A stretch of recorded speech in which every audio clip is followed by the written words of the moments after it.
are back. It is. I was playing air drums to the intro. What the hell episode is this?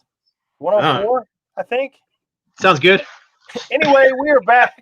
I'm pretty sure it's episode 104. I am Metal Rob, and with me, as always, is the great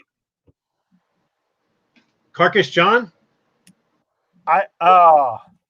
Sorry, kids, no Carcass today. It's me and Scott. What are you today? I am Tsunami Waters. Scott Tsunami Waters. I like it. All right. So, we are not treated to the Carcass today. Carcass had to pop out at the last minute for a personal reason. But we are going to carry the torch because that is what we do, and metal will, in fact, prevail. Don't take us out, monkey butt.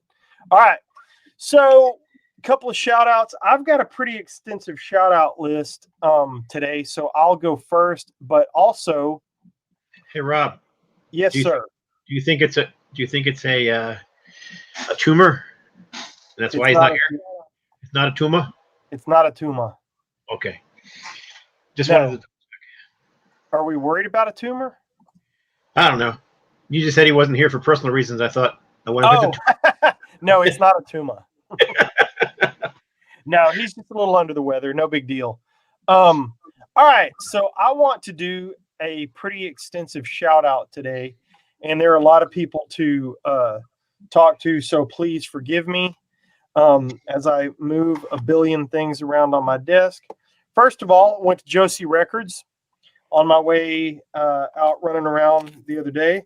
And Scott, I got this House of Lords CD. Oh, good one. I got this Alias CD.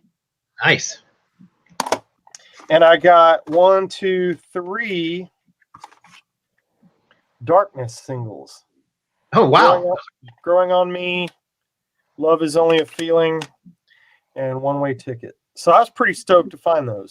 I don't really collect singles that much. So, but I do love Darkness, and these have got some B-sides and stuff. So shout out to Josie Records. Always a fantastic selection.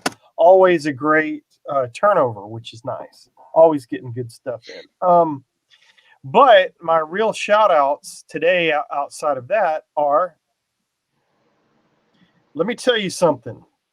Division Brewing on Instagram. I think it's at Division Brewing.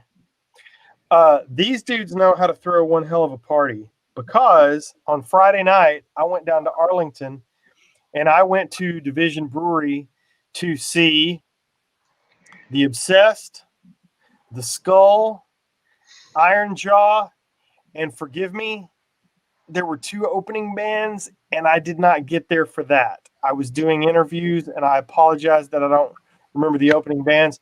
But we did the interviews at Growl Records, which is in the same location. They kind of, one's on one street, one's on the other street, but they share the in-between space. So I actually did the interviews inside Growl Records with Eric Wagner from Trouble. Nice. So that will be coming up soon on an episode. And Monkey Butt and I were talking about how we're going to execute that. So I didn't know we could do this. But if I send Monkey Butt the files, we can talk about it, and then he can play the interview. Sweet. Cool. I didn't know that. So now I know. And then I also was able to sit down. I did that one solo. And then the Carcass and I sat down and talked to Wino from The Obsessed and Spirit Caravan and St. Vitus. Sweet. And we did not talk much because, man, that dude, he got spun up and he gave us a history lesson on all things Wino that was fantastic. So look for that in the next couple of episodes. I'm going to try to get that stuff up for Monkey Butt to play during the show. So there you go. How about that? Nice. But, yeah, man. I was looking for my Wino. I'm not an IPA guy, but they had an IPA that they were giving away. Oh, production value. I'm going to go off camera. So I guess Scott and I'll both be off camera for a second. I got to show you. Oh, it was delayed. You were off camera a second ago, I think. I want to show you something. Cool. I got this awesome Iron Jaw sticker in the mail this week. from. Nice. Oh, and okay, so not only am I wearing a Carcass drawing on my shirt today, but they were selling this beer at the show. That's awesome. Isn't that cool? That's so awesome. Are you a beer drinker?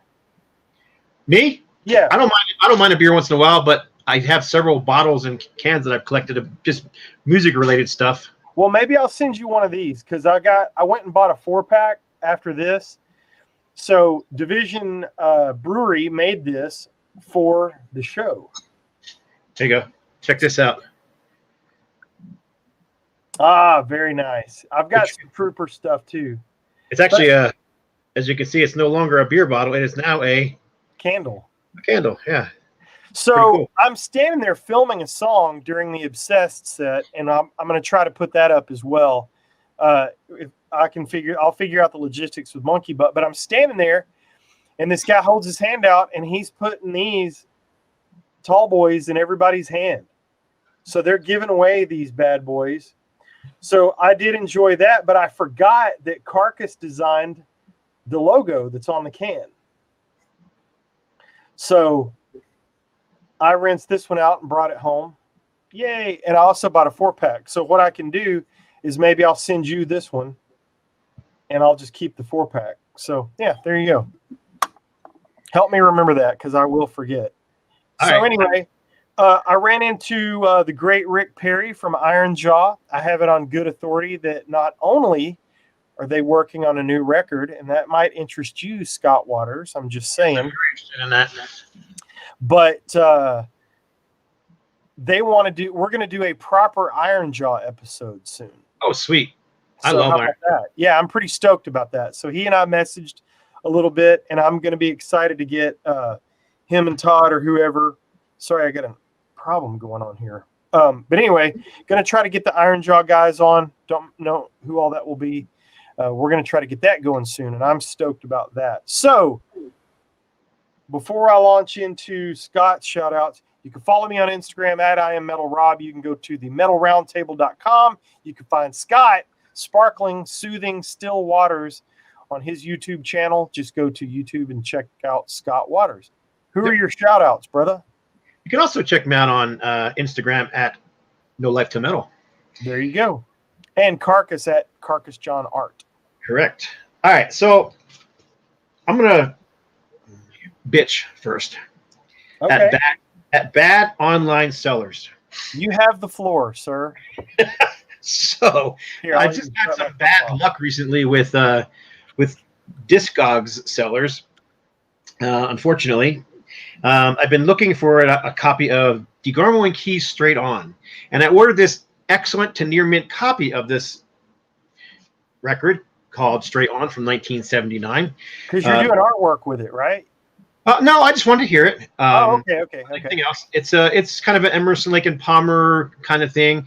Oddly enough, there is a huge thank you inside the liner notes here to ZZ Top and Billy Gibbons, which is interesting. Thanking him for inspiration, as well as Keith Emerson for inspiration. So you kind of get that vibe from it. But this is my excellent copy here. So as you can see, there's a large chunk missing out of the dude's head. Here's the corner of this excellent to near mint. You can use it to wave at people, I guess. Here's the back of this most excellent to near mint copy. The entire thing, if you can't tell, has water damage. Damn. I mean, there's anything you can think about wrong with the record is wrong with this record, and this is near mint to excellent. Here's the vinyl, and even on there, you're gonna be able to tell how bad this is. I mean, it looks like someone carved into this thing with a butcher knife. So, yeah, this is actually unplayable. So I don't know. It's not even something you should be selling. Even the insert, as you can see, is all water damaged. And shame on you guys. And then I contacted this seller, and he has not bothered to respond back. So No, naturally. yeah. So anyhow, that's one record that I ordered. Well, then I ordered a second copy from another Discog seller, and he had this little special going. If you buy a record, you can buy up to so many records and get free shipping. So I'm like, oh, cool. Let's see what else he has. So I go ahead and I order my other records, and along with this one, grab some singles from him. And I get an email back saying, your singles are on the way. Sorry, we couldn't find the DeGarmo record. We're refunding you for that one. Really? Because that was the only reason I ordered the damn thing. So, needless to say, I still don't have the DeGarmo and Key record that I wanted. And then I can't find a copy now. So whatever. And then also, after the violinist from Kansas died, what was it, 2 weeks ago now? I realized I didn't have a copy of Song for America. I thought I did. I would have swore I did. So I wanted to hear it. So I ordered a copy, and this is what I got in the mail. This is supposed to be in excellent condition. Excellent condition. Look at the bottom corner down here. It looks like somebody chewed on it. Here it is. The back cover has major water damage. Oh, boy. No insert, and which it does have a picture insert normally, just a white sleeve. And the record is unplayable, totally destroyed. They use this thing as a Frisbee on a gravel course is all I can think. Maybe it was used for an ashtray, or I don't know, but it wasn't used for a turntable, I can tell you that. So at least this guy gave me my money back. So Gary says, bastards. So I order a second copy, and now I'm getting to my shout out here. So I order a second copy from somebody else that is also supposed to be in excellent condition. Now this one, the cover looks pretty good, just slight ring wear. I don't care about that little bit of ring wear for an album from the mid 70s. It's not bad. Yeah. It actually has the inner sleeve in it, which was separate, which was nice because usually when someone has it in a separate sleeve, they keep it in good shape. But once again, record is nearly unplayable. Wow. This thing it sounded like Rice Krispies on steroids. Mm. So I'll look in my inventory over at the store, and I'll see if I've got that Kansas record. Which one is it? Song for America. But wait, it gets better. Oh, okay. It actually does get better. I'm not being facetious there. Our buddy Carcass John said, hey, dude, I got an extra copy of that. And he hooked me up with a mint primo copy of it. Covers it in neat shape. It's got the insert, and it sounds stellar. I mean, this thing looks like it has never been played. Thumbs up to the Carcass. And not only did he give me that, so this is where my shout out comes because I'm shouting out John.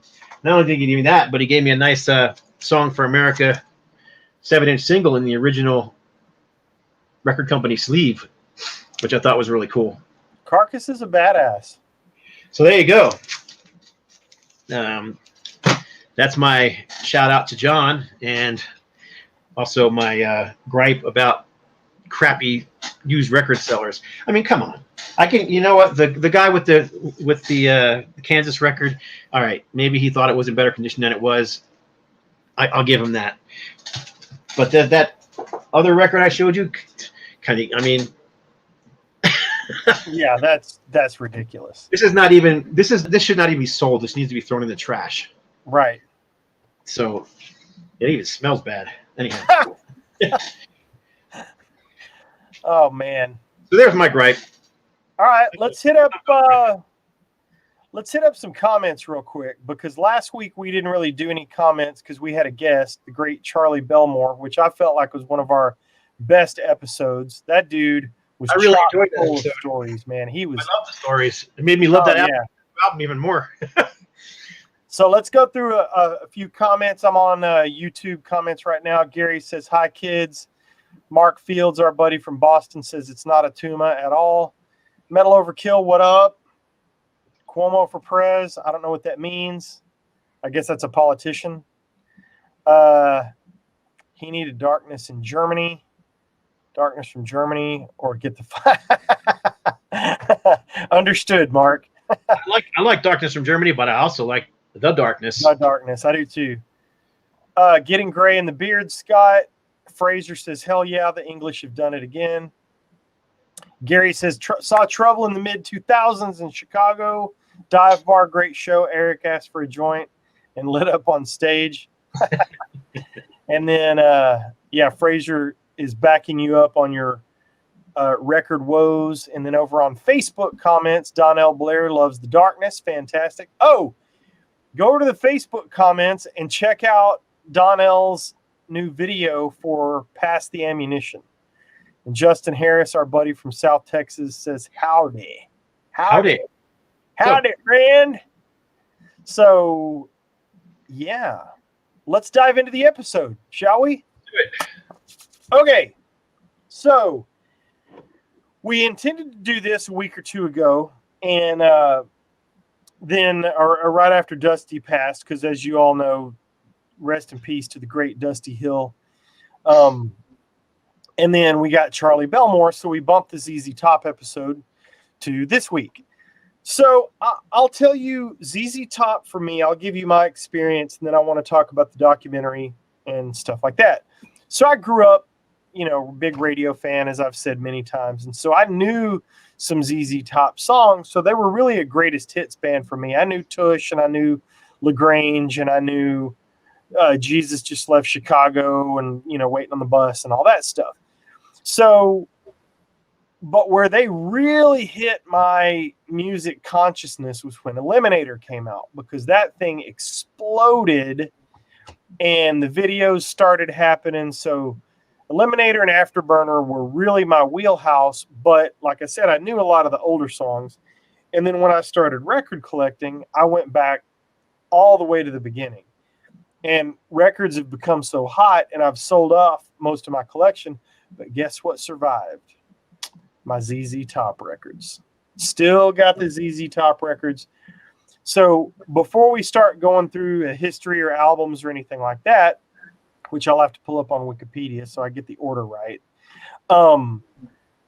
I also want to caution you not to blow off the stuff they've done in the past 20 years or so. Oh, heck no. There's some great stuff. Oh, my gosh. Rhythmine is great.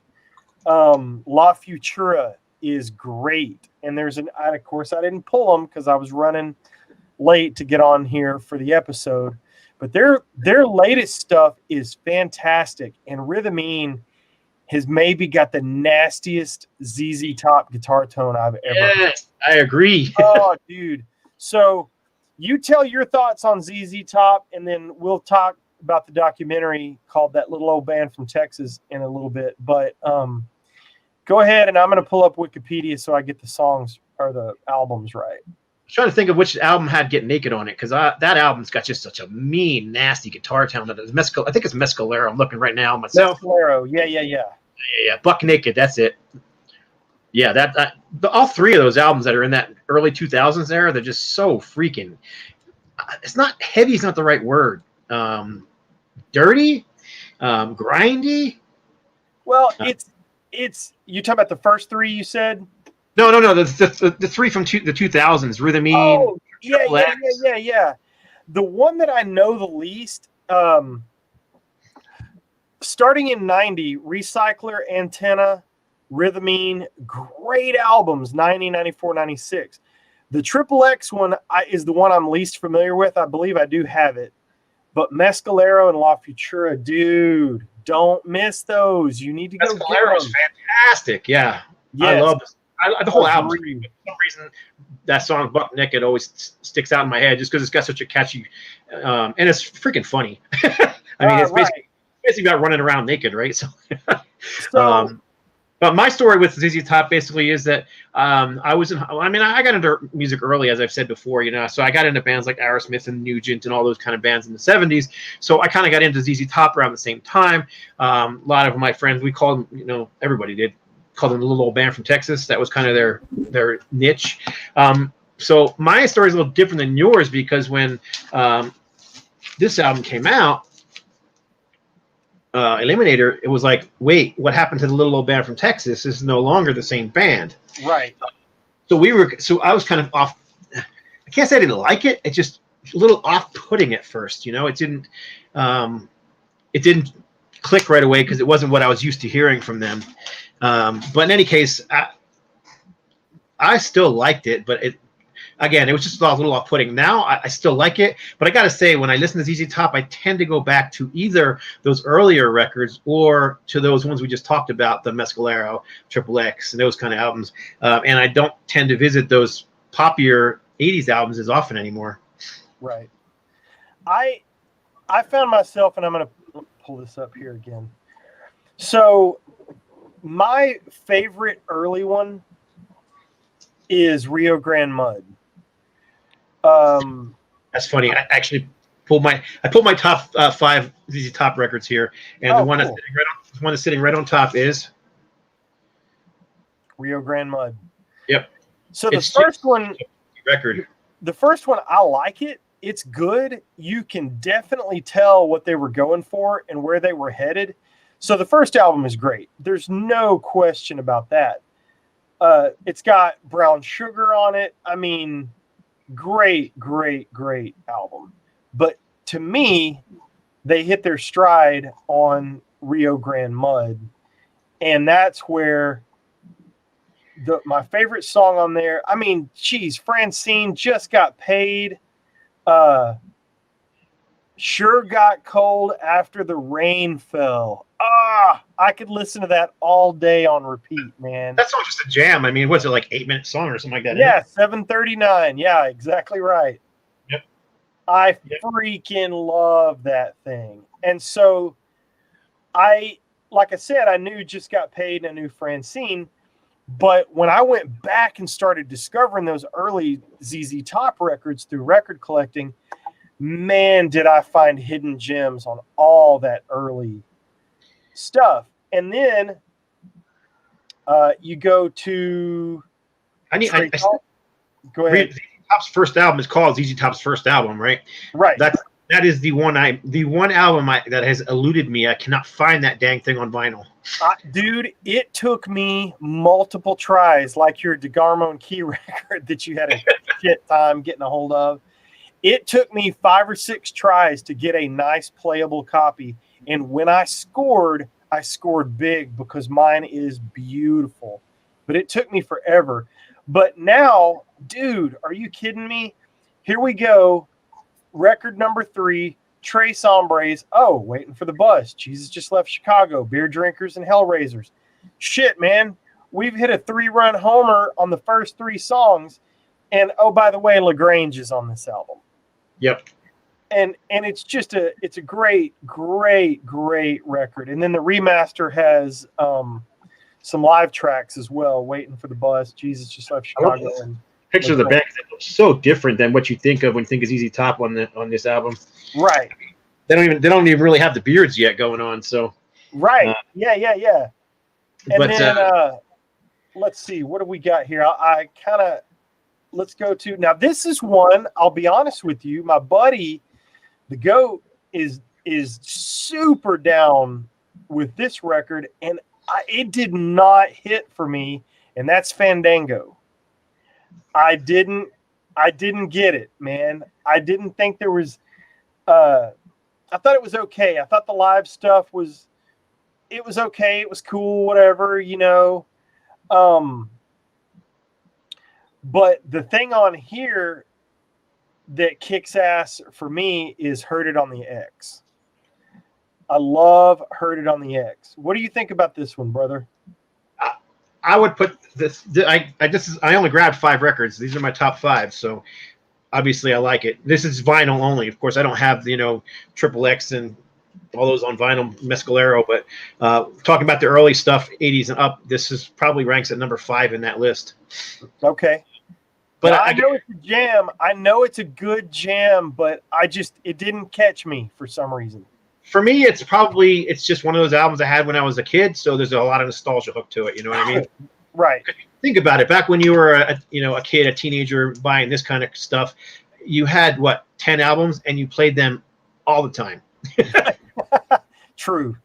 So, and that's kind of where this one falls for me. It was just one of those albums that got played so much, it's forever ingrained in my mind and soul. So, yeah, it's not. I wouldn't put it up at the top of that 5, but in my top 5 of the early stuff, yep, it would rank in there. Yep. And so then let me go see if they're blowing us up in the comments. I'm going to go to YouTube first. Alan Wise said Dusty Hill could sing like a mofo. He and Gibbons had some killer harmonies. Yep. Fraser says used to live a couple of houses down from Frank Beard's place in his old neighborhood. Got all the ZZ Top stuff, including the Moving Sidewalks, which is underrated. You need to check that out. And it's easy to find on CD. Can't touch the first 3 records. I agree with that, Robin. You're absolutely right on. Gary says Eliminator kind of turned him off because of the drum machine, but he digs it now. How. Gary, I'm going to agree with you on that. Like I said, that, and then when they went back and they reissued all the old stuff and they made all the drums, I don't know if they redid the drums or what they did, but they kind of put that same drum sound on all those old records. Man, that was a bad idea. Oh, Justin summed up that first ZZ Top stuff. Sleazy. That's exactly right. Just that sleazy rockin' vibe. Yeah, I can agree with sleazy. It kind of has that almost garagey rock sound, but almost like it's not a fuzzy tone though. It's a very growly tone. You know what I mean? Agreed. I always think of like a growly bass tone as a Rickenbacker or Rickenbastard having that sound, and that's kind of what it is. It kind of has a growl to it, as opposed to being like a sleaze metal sound you got in the '80s. It's just a little different, right? So I agree with that.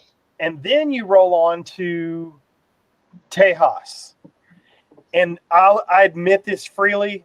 I'm not extremely familiar with this album. I'm not even sure what the singles are by reading the titles. So call me a ZZ Top poser. It's fine.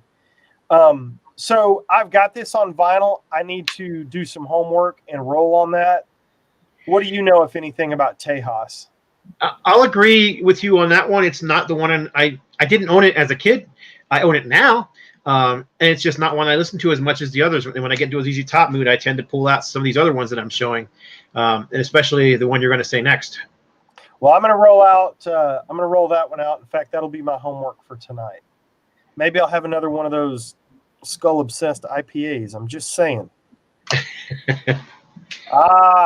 Degueo. That's how I say it. That's how I think it's pronounced. And here it is. Degueo means decapitation. Oh, there you go. Getting a bad glare. Sorry, guys. Okay. Yeah. Hang on.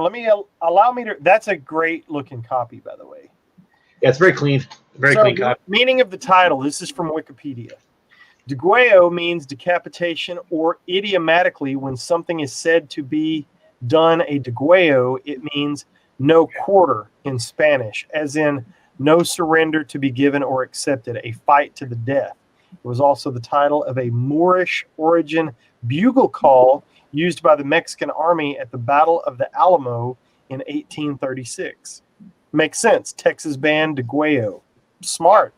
So got one of their biggest hits on there. I mean, one of their biggest early hits on there. Absolutely. And are you kidding me with this? I thank you. She loves my automobile. I'm bad. I'm nationwide. Fool for your stockings. Manic mechanic. Home runs on side A, kids. Dust my broom. Low down in the street. Hi-fi mama. Cheap sunglasses. And that's another one that I remember from all that radio rock that they were so good at. And Esther Be the, I remember all those songs, but Esther Be the One, I couldn't recall the chorus on that if you held a gun to my head right now. But please don't do that. That would be, it's been a day, so I really don't need that kind of pressure right now. But yeah, Degueo, dude, love that record. Super stoked to have that on vinyl. Most all of these, if not all of them, produced by Bill Ham and recorded out at Robin Hood over in Tyler, Texas. How about that? Just a couple of hours from me. I wonder if that place is still there. I'd like to go get old Bill Ham on the horn and do an interview. So now from Tejas to Degueo, I believe that's where they talk about the 3 or 4 year break happened. Yep. When they went their separate ways and did all kinds of different stuff. And Dusty worked at the airport at DFW because he just wanted to be a normal dude and not have all the pressures of all that. But then they got back together, and then every other year they're putting out a record, which leads us to El Loco, which I think has got a brilliantly funny cover. And again, here we go. A couple of fantastic hits. Tube Snake Boogie's on here. Also, Pearl Necklace was a big radio song. I remember both of those on the radio. And I also remember Party on the Patio from this one. Another great album. At least 3 big hits on it. This is another one I don't revisit that much, but certainly a great record. And I love the cover of them smuggling weed or whatever they're doing with the cowboy in the background with his 6-shooter. Fantastic. Produced again by Bill Ham. Let's see what else we got here. Yeah, so there you go. El Loco. Did I lose everybody? Nope, we're still here. All right, sweet. So then they flip the script, man. So what you can see in the documentary is they talk about wanting to get into videos. And I can't remember. I think it was Frank Beard said, hey, man, you got to watch this channel. I don't remember what it was called. But he's calling one of the other guys and says, hey, dude, you got to check this out. They're having a special on whatever cable channel it was. And they're playing all this music, you know, and it's got video going on with it and all this. He didn't know what he was seeing. They all thought it was a music special. 4 hours later, they're still watching the same show, trying to figure out what the hell it is. And they've all talked to each other by now, if I remember the documentary correctly. And they decide that they've got to get into this. Well, they were having a good career. Everything was great. Then they do the videos for Eliminator. Rocket to the freaking stratosphere for ZZ Top. They've done the worldwide Texas tour. They've done all these great records. Now the videos come out. Holy crap, dude. Give Me All Your Lovin'. You remember the video? Of course you do. Got Me Under Pressure? Of course. Sharp Dressed Man. You remember that one? Of course you do. I Got the Six. Such an underrated song. You remember that video? Remember the video for Legs, right? Of course you do.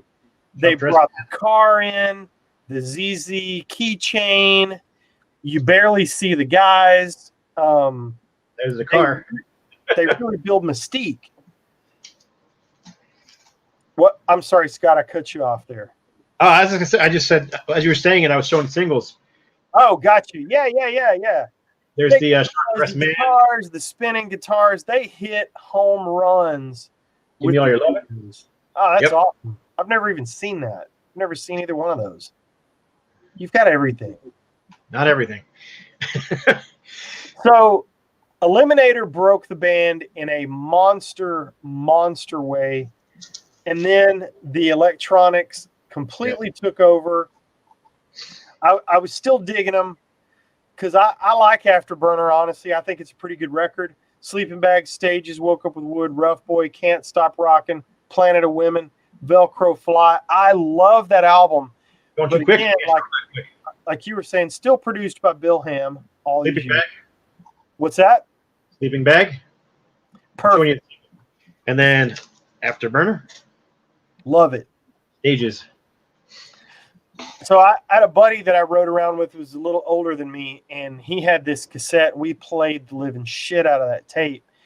And by now with the videos and everything, they're just absolute monsters. So even though I was really getting into metal at that time, I was still jamming ZZ Top because you could add all the machines and electronics you wanted. It was so freaking catchy that I just couldn't get the songs out of my head. So they kept me interested, even with the poppy, shiny, polished production. I still loved it. So I was kind of side-eyeing it because of all the metal, but I was digging it. So then we get into a little bit of a more modern era. So I'll be very interested to see what you think about the 90s and forward stuff. We talked about it a little bit. Recycler, no doubt. Hand to God, I picked this up 6 months ago on CD. had never heard a song off of it, had no clue. All you got to do is throw it in. No, that's not true. I had heard My Head's in Mississippi and Double Back because those were the 2 tracks, but I didn't, the 2 singles. So I did hear those on the radio back in the day. But man, you throw that thing on, Concrete and Steel is a fantastic song. What do you think about Recycler, my brother? I like it. I just never deep dove into it like I did some of the other ones. Right on. I'm kind of like you with the ones that you never, you just didn't give it much of a chance. Yeah, I liked it. There was so much going on in 90. Everything was changing, and everything was really about to change, in a year or two with grunge and all that. But I revisited this. I've got a copy out in the garage that I play a lot when I work out there. So this is an easy pull for me. I dig it a lot. If you've missed Recycler, I give it not 2 thumbs up. I give it a thumb up, 1 thumb up. And solid record. Check it out. I think you're missing out if you have not checked out Recycler. Then we roll over to Antenna. I really like Antenna a lot. I really dig this one. It's a very solid album. Yep. Not to be missed. Another one that I picked up in a collection somewhere in the last couple of years. I legit had not heard any songs off of this, but starts off with Pincushion, another great rockin', heavy, slow kind of ZZ Top song. Dig this album a lot. Do yourself a favor. And you can get these cheap, man. You can find these suckers for $2 or $3 out there. Go pick up Antenna.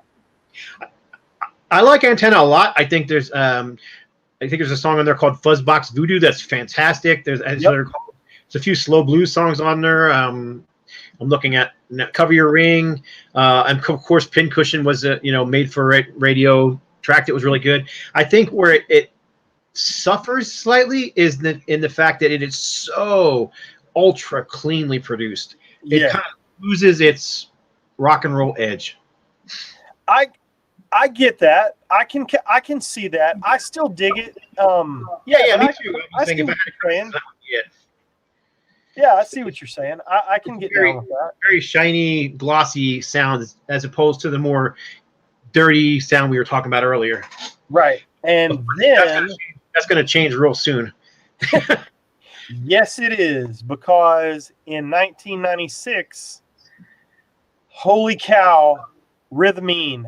I had never even heard of this until a few months back. Again, buying and selling, record and CD collections and whatnot.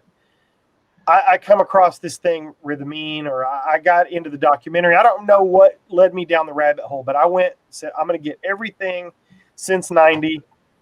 And I did. And this came through somehow. I think I found this at Josie, actually. I don't think I got it in a collection. But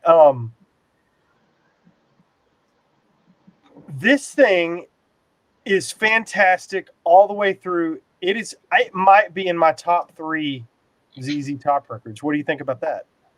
Yeah, it's a great record. I love it a lot. I really dig deep on this one, and I listen to it all the way through almost every time, and it has got the most badass guitar sound. I'd like to hear what Rick Perry thinks.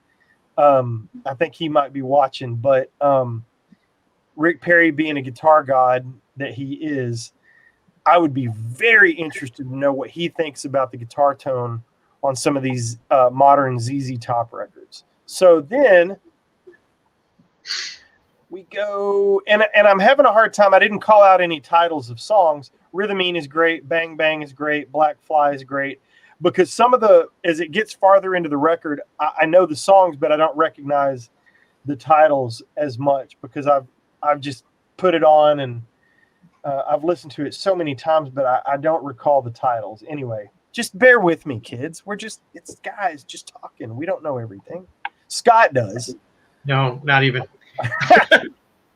So I think with a lot of these albums that you're talking about now, these late 90s into the 2000s records, it's not that there's not like pop songs on there. So it's not necessarily a song that stands out as, oh, I remember that song. Oh, I remember that song. It's the whole album is something you just sit back, kick back, and enjoy. It just jams from front to back. Agreed.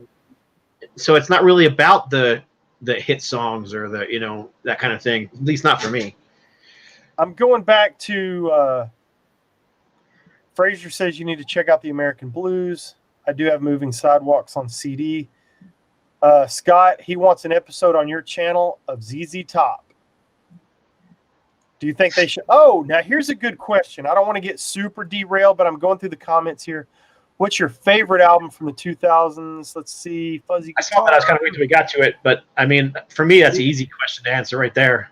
Okay, well, we'll wait till we get to it then. So we're going to answer your question, Fraser. Almost there. Not familiar with anything from the 90s and beyond. Metal Overkill. Do yourself a favor, brother. Go pick those up. You can get them cheap or listen to them on YouTube or wherever, because you can find stuff to stream for free everywhere. And but man, I love the 90s and 2000s stuff. So I think I'm catching up on the comments. Tom Scholes lent Billy the rock box sound for Eliminator and some albums after that. I did not know that. Okay, so let's hop back into the discography. So now we're at the Triple X album. Came out in 99. I don't know, man. My buddy Spicoli is not into this. He does not like it at all. I'm going to have to pull it out and listen to it again. This is the one I know the absolute least. I picked this up, I think, again at Josie when I was trying to collect all that newer stuff. Got some in collections, bought some off of eBay or whatever. I don't know. I know squat about this. So if anybody in the comments wants to speak up about the Triple X record, I don't know if that's supposed to be 30 or Triple X or whatever. Poke Chop Sandwich, I kind of remember. It's a good record. It's got if I recall correctly, it's got a bunch of live tracks on there as well. And if I also recall correctly, it does have some. I think Jeff Beck played guitar solo or some guitar solos on that record as well. Okay. Well, I'll read you what it says. AllMusic gave the album 1.5 stars, and in its review by Stephen Thomas Erlewine, he states, after all, countless blues-based musicians from Lightning Hopkins and Muddy Waters to B.B. King and the Rolling Stones have aged gracefully, albeit in varying degrees. So why does ZZ Top sound so stiff and useless on Triple X, a record celebrating their 30th anniversary? Part of that could be that the songwriting is decidedly weak. Wow. But a band as seasoned as ZZ Top should be able to make third-rate material at least listenable. Wow. That's a scorching review. That is not my review. That is from AllMusic. But Spicoli doesn't like it either. So this will be some more homework for me. I'll go check this out if I can keep from spitting all over everything. But it does have 9 studio tracks, and it looks like 4 live tracks. Yep, it's a decent album. I wouldn't rank it in my top 10, and that may just because I'm not as familiar with it as some of the other ones. But as I recall, it was kind of part 2 of Rhythm-Mean. I mean, that was kind of very similar sound. But yeah, I know a lot of critics hated it, but I think they came back with a vengeance in 2000. And then we jump from that. Yeah. Triple X 30, whatever, came out in 99. Then you jump to Mescalero in 2003. Home run. Yep, easily that's my 2000 album right there. Yeah, I love that album. It's, to me, if I had all my all the albums on vinyl, that would probably still be in my top 5. So they've only got 2. They've got Mescalero and La Futura, which came out in 2012. Which is also a solid album. Absolutely. So if we're technically in the 2000s, they've only got 2, and Mescalero kicks 100% of the ass, in my opinion. Yep. I mean, I'll take Mescalero over Rhythm-Mean, Triple X, Antenna, or any of those albums myself, but it's just so dirty and raw, and it retains that what's the word I'm looking for?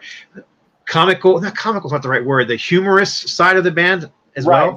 Yeah, Punk Ass Boyfriend is the song. Yeah. Butt naked. Yeah, exactly. It's just a great song. Yep. Great album, excuse me. So Yeah, that to me, it's probably one of their best. Oh, whoa. I just learned something right this minute. There's a hidden track on that CD. Did you know that? On which one? On Mescalero.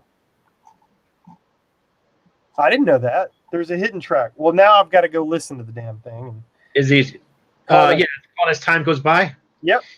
I'm gonna have to go check that out because I don't think I've heard it. But anyway, this one's great. Again, the song titles don't ring a bell to me except for Mescalero, Buck Naked. I remember Punk Ass Boyfriend. But it is a great record. Highly recommended. It would definitely be in my top 5 ZZ records of all time, not just 2000s. I freaking love this record. Then we get also in 2003 something pretty cool that's not listed in just the studio album discography. Do you remember what else we got in 03, Scott? No, what? You've got it, I'll bet. The Chrome Smoke and Barbecue box set. Do you have that? I do not. I gave mine to Carcass. I found one sealed at a record store at Antone's Records in Austin when I was down there on vacation one time. That dude, that freaking box is so badass, Scott. Have you ever seen one?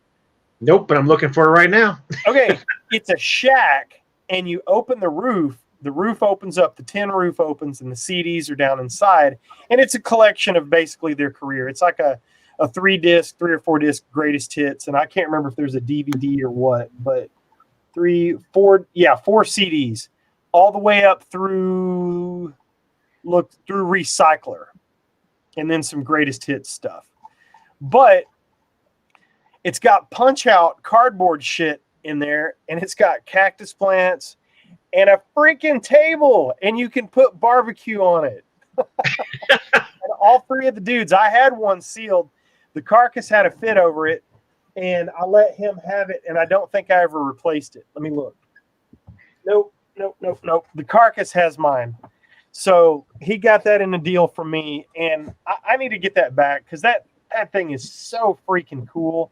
But I'll bet they're through the roof right now. I bet. What is it called again? It's called Chrome Smoke and Barbecue. Chrome Smoke and BBQ. It is one of the coolest box sets I have ever seen. So kudos to whoever designed that. I don't know if that was a Rhino thing or who put that out. It's not giving me anything right here. But anyway, it's one of the coolest box sets ever. You can get copies for about $100 online. Nah, I bought my sealed one for $50. Yeah, they're about $100 online. There's more. So then, let's roll on over here. How are we doing on time? Yeah, we're doing okay. So then you roll over to going back to the proper Discogs. I'm sure we've missed some live stuff, and we've missed. We weren't doing really live albums, so. Yeah. So if you've got some stuff you want to show at the end, let's definitely do that. La Futura, good record, solid record. Not in my top 5, but a really good thing. And they cover 25 Lighters by DJ DMD. I did not know that until somebody said the other day that was a rap cover. But it's a damn good song. So now I need to go listen to the original 25 Lighters. But I am thrilled to death that they put this record out. I love it. I think it's really pretty. La Futura, you're talking about? Yeah. Yeah, because that was also done by, Rick Rubin produced that one, I believe. I think you're correct. Let's see what the reception was on. Following its release, the album received mostly positive reviews. William Clark of Guitar International wrote, La Futura is an impressive return to form for this infamous Southern rock trio and includes some of the best music ZZ Top has ever pushed out. Stephen Thomas Erlewine of AllMusic, who we heard from before, also praised the album, calling it their best since Eliminator in '83, writing, while ZZ Top are celebrating everything that they've taken for granted for decades. They're embracing the sleazy boogie, the dirty jokes, the locomotive riffs, the saturated blues, the persistent lecherous leer, and by doing so, they finally sound like themselves again. Unfortunately, that's it.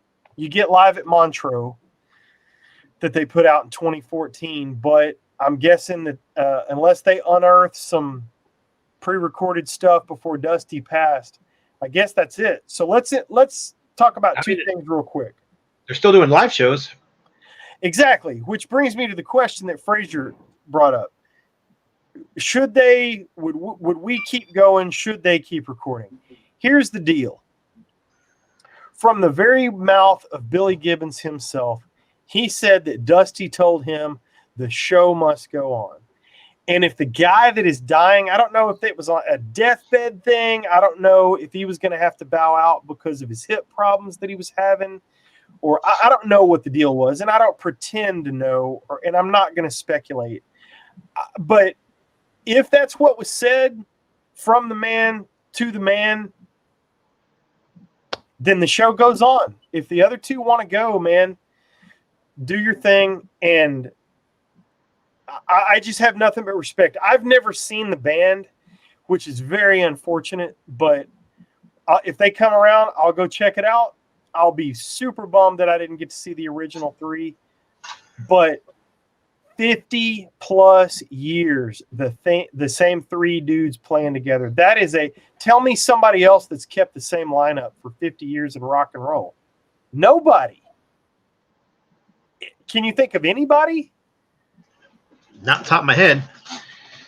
I can't come up with anything. So if the man blesses it and says go forth, then you go forth. So would I do it? I don't know, man. I'm not in that situation. I didn't just lose my best buddy of 50 years. But man, they were out within a few days, and so I guess good on them if that's what he wanted. So I've seen some of the pictures. They've got basically his hat sitting on his mic stand, and they've got their bass tech now playing. I guess a longtime bass tech playing for him. So I got a few photos here I can show. I don't know how well they're going to show up, but a friend of mine from California, name is Colleen Bracken. She's a photographer. She used to take a lot of photos back in the late 70s and early 80s, and this is some pictures of ZZ Top from 1982. Oh, that's cool. Yeah, I mean, unfortunately, I've got a bad glare from the light being so close to me, but that's not too bad. You can see it. There's another one. I mean, that's a cool shot right there. Yeah. San Diego Sports Arena, March 24th, 1982. There's a couple more here. Sorry about the glare. No, you're good. One more. So I thought that they're all original photos from her. They're pretty cool. They all say on the back of them, "Do not copy," which is cool. Yeah, that is cool. I was just about to say, man, scan those and send them to me, but I guess maybe not. I lost my train of thought. We're live, we're not bad, and we're not nationwide we're worldwide, I guess. I can't come up with a good joke right now. Oh, here it is. So the thing that I want to leave with or start ending the show with is do yourself a favor. If you have not seen the documentary, it's about an hour and a half, 2 hours. I don't know. I think it's about an hour and a half. It's very enjoyable. I've seen it 4 times since it came out a year or so ago.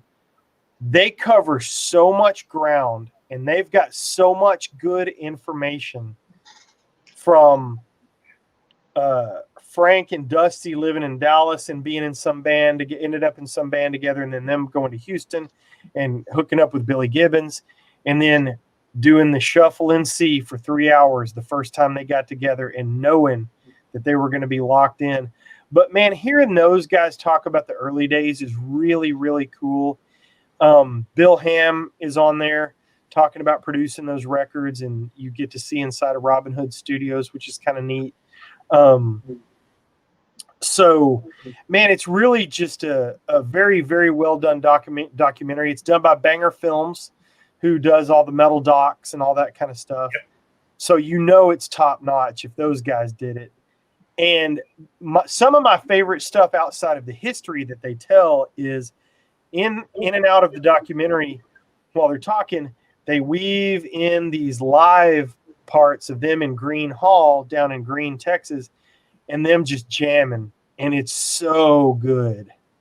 It is so good. I found it amusing seeing all the when they toured with all the Animals, the Worldwide Texas tour, and yeah, and talking about all the issues they have with all those, bringing all those animals on tour with them and stuff like that. That must have been a sight to see. Oh, I can't imagine. And Frank Beard talking about where all his money went. You got to watch it.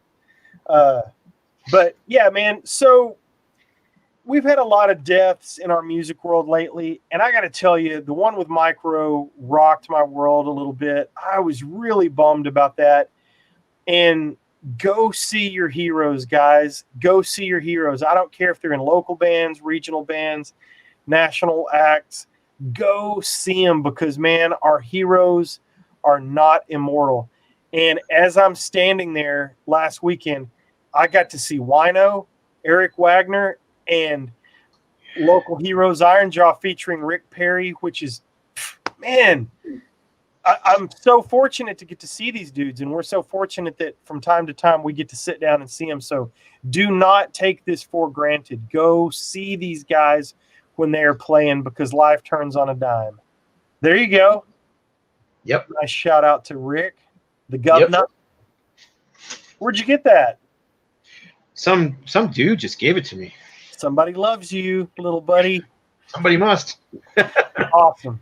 Yep, I had a couple, so I sent Scott one, and he is digging deep into the Gamma Side box set. So, yeah, cool. You got any parting shots on ZZ Top? No, it's just, I mean, it's sad that we lost, one of our legends, but at the same time, man, you can't, the guys lived a freaking killer life. So, yeah. I mean, it's almost different when you hear a guy, like when they're in their, 40s or 50s and passing away, because we've seen some of that recently too. But I believe he was in his 70s, if I'm not mistaken, right? 72, I think. Yeah. So, I mean, that's still kind of young. I mean, he probably could live another 10, 20 years, but I mean, at least he lived a full life, man. Agreed. Yeah, and I don't know what got him, and we may never know, and it's really none of our business if the family doesn't want us to know. But yeah, man, sad thing. I really am bummed that I never saw ZZ Top. I have nobody to blame for myself because I'm in Texas, for crying out loud. I had a million chances, and so yeah, I've seen him probably 5 times over the years. Oh, that's awesome. What tours did you see? I do not remember, but I could tell you what years in about 2 seconds. Because I actually have my ticket stubs posted on my No Light to Metal website. Oh, that's cool. So I'm heading there now. So talk for a second. I will. So I'm gonna go scroll through some comments real quick. Fuzzy Guitars, you need to check out the American Blues, the Dusty Hill and Frank Beard. Gibbons, love the recent Gibbons blues albums. I have not heard that. Harmless Rebel. Okay. So it probably wasn't even on my radar that he was putting out solo stuff. So I'll go check that out. In fact, I'm going to make a note. I saw him in 2003. I saw him in 1999. Looks like with Lynyrd Skynyrd opening up the show. That was a good show. I remember that one. 2007, and I can't see the year on the 4th ticket. So there you go. Making a note. Bear with me. I never saw him in the 70s or 80s. All mine was, since I think 1999 was the first time seeing him. Oh, Grego says, just listen to Chrome Division's cover of Sharp Dressed Man. Excellent version. Metal Injection reported ZZ Top recorded a new album with Dusty. That is fantastic news. Banger TV did do it. ZZ used to kick off every tour here. Are we looking forward to the new Maiden coming out? Absolutely. Yep. I heard the new song once. I thought the new song was okay. It didn't blow me away, but like I said, I only heard it once. I just don't care to check out a whole lot of music online. I'd rather wait until the album comes out and hear the whole album. That's kind of how I am. I don't mind the teasers. I kind of like knowing what I'm getting into. I wasn't blown away by that Maiden song, to be honest. The graphics were outstanding, but that kind of thing takes time to soak in for me. I don't digest a Maiden album by hearing one song. I got to hear the thing, like you're saying. So, I mean, I don't think they're ever going to put out another Piece of Mind or, Number of the Beast or Killers, but right, they're still putting out good music. Agreed. Cool. Well, before we get off on an Iron Maiden tangent, that's it for me. Are you good? I'm good, man. it's been good rediscovering some ZZ Top. I actually realized as we were talking that, oh crap, I don't have El Loco in my vinyl collection. I got to get that one, so I wrote it down. Oh, there you go. All right, cool. Well, that wraps up episode 104 of the Metal Roundtable. Instagram, you can follow me at I am Metal Rob. You can follow the Carcass, who is not here today, at Carcass John Art. You can also check out Division Brewing at, I think it's at Division Brewing. And if you're local to Arlington, go by there. They know how to throw a party, and they did a great job making this. And the show was great. The bands were great. So thank you, Division Brewing. You can check out Scott on his YouTube channel, Scott Waters. You can also go to NoLifeTillMetal.com and at NoLifeTillMetal on Instagram. Did I get that right? You did, sure did. Beautiful. All right, you know how we do this. You've been doing it for a few episodes now. That's it for episode 104. And until next time, thank you to the Monkey Butt as always. Until next time, metal will prevail. Grim hands. Jazz hands. Brewing hat. Jazz hands. Jazz hands. He's letting us hang. This